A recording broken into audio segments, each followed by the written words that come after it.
উত্তরবঙ্গের কয়েকটি অংশে বন্যা হতে পারে বলে আশঙ্কা করছেন মুখ্যমন্ত্রী মমতা বন্দ্যোপাধ্যায়। দুর্যোগ পরিস্থিতি নিয়ে সোমবার পর্যালোচনায় বসেন মুখ্যমন্ত্রী। উত্তরবঙ্গের পরিস্থিতি পর্যালোচনা করতে গিয়ে মমতা বন্দ্যোপাধ্যায় এদিন তিস্তা চুক্তির প্রসঙ্গ টেনে আনেন। তার স্পষ্ট কথা, তিস্তার জল বাংলাদেশকে দেওয়ার যে কথা বলা হচ্ছে তা কার্যকর হলে উত্তরবঙ্গের প্রবল ক্ষতি হবে। পর্যাপ্ত পরিমাণে জল পাওয়া যাবে না, তাই জল দেওয়ার সিদ্ধান্ত কেন্দ্রীয় সরকারের খতিয়ে দেখা উচিত বলে মনে করেন মমতা। উত্তরবঙ্গে বন্যার আশঙ্কার কথা আগেই জানিয়েছিলেন মুখ্যমন্ত্রী মমতা বন্দ্যোপাধ্যায়।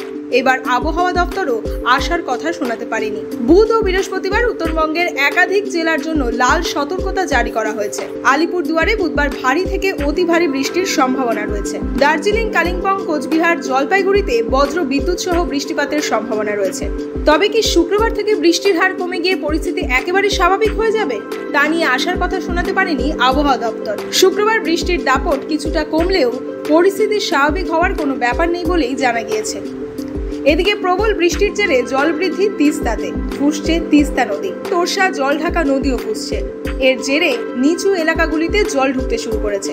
আপনার যদি বিশ্বাস না হয়, আপনারা আসে সরজমিন তদন্ত করে যান যে আমরা কি অবস্থায় আছি।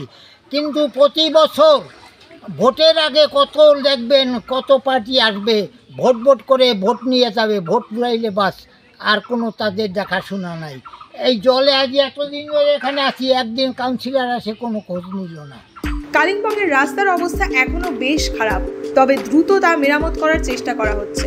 এদিকে জলপাইগুড়িও ভেসে গিয়েছিল, শহরে জল জমেছিল, তবে সোমবার জল কিছুটা নামতে শুরু করেছে। এদিকে সামগ্রিক পরিস্থিতিতে উত্তরবঙ্গকে ঘিরে উদ্বেগ ক্রমশ বাড়ছে। যেভাবে তিস্তা নদীর জল মূল রাস্তায় উঠে পড়েছিল, সেটা আরও উদ্বেগ বাড়িয়েছে বাসিন্দাদের। সেই সঙ্গেই ফের অতিবৃষ্টির আশঙ্কা উত্তরবঙ্গের বিভিন্ন জেলায়। জলপাইগুড়ি শহরের বাসিন্দাদের মনে প্রশ্ন উঠতে শুরু করেছে, এইভাবে নদীর জল ঢুকে যাওয়ায় অতীতে 1968 সালের বন্যা পরিস্থিতির সৃষ্টি হবে না তো?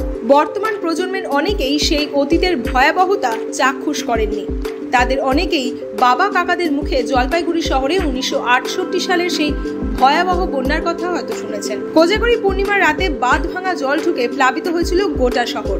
হাজার হাজার লাশের ভিড়ে হারিয়ে গিয়েছিল বহু মানুষের ভিটে বাড়ি ও শেষ আশ্রয়টুকু। এবারেও কি তার পুনরাবৃত্তি হবে? দুশ্চিন্তায় ঘুম উড়েছে শহরবাসী। তবে দক্ষিণবঙ্গে ভারী বৃষ্টির কোনো সম্ভাবনা নেই। কিছু জায়গায় বিক্ষিপ্তভাবে বৃষ্টি হতে পারে, তবে উত্তরবঙ্গের জন্য এত বৃষ্টি হবে না দক্ষিণবঙ্গের জেলাগুলিতে। অন্য একটি প্রসঙ্গে মুখ্যমন্ত্রীর দাবি, গঙ্গার ভাঙন কেন্দ্রীয় সরকারের দেখার কথা, তবে গত 10 থেকে 12 বছর ধরে সেটা তারা দেখছে না। বিগত বছরগুলিতে গঙ্গা ভাঙন নিয়ে ওরা কিছুই করেনি, ফারাক্কা ও ড্রেজিংও হয়নি। তার কথায়, বাংলাদেশের সঙ্গে চুক্তির সময় আমি সাংসদ ছিলাম, তখন ঠিক হয়েছিল জল দেওয়ার ফলে যাতে কোনো সমস্যা না হয় তা নিশ্চিত করতে ড্রেজিং করা হবে। উত্তরবঙ্গের এই অবস্থা নতুন নয়, তবু এই সমস্যা এড়াতে ব্যবস্থা হয় না কেন, প্রশ্ন তুলেছেন বাসিন্দারা। বাঁধ সংস্কার নিয়ে এবছর আগে থেকেই সেচ দপ্তরের তরফে আশঙ্কা প্রকাশ করা হয়েছিল, তবে প্রশাসন সূত্রের খবর বরাদ্দের টান থাকায় বন্যা মোকাবিলার কাজ ঠিকঠাক হয়নি বলে দাবি। সে সঙ্গে নদী খাত থেকে অপরিকল্পিতভাবে বালি পাথর তুলে নেওয়ায় বেশ কিছু ক্ষেত্রে নদী পথ বদলে লোকালয়ে ঢুকে পড়েছে। এটা গোদাধর নদীর বাঁধ ভেঙে এই কালপাটটা পুরোটাই মানে জলমগ্ন হয়ে গেছে। আমাদের যাতায়াতে খুবই অসুবিধা হচ্ছে। কতগুলো বাড়ি জলমগ্ন হয়েছে? 200-250 বাড়ি। তারা কোথায় রয়েছে এখন? তারা এখন উঁচুতে আশ্রয় নিচ্ছে। প্রশাসনের কেউ এসেছিল? না, প্রশাসনের কেউ আসেনি।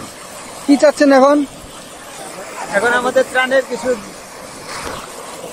ব্যবস্থা দরকার। এই কালপাটটা পুরো কালপাটটা একটু উঁচু কালপাট দেওয়া দরকার, বক্স কালপাট।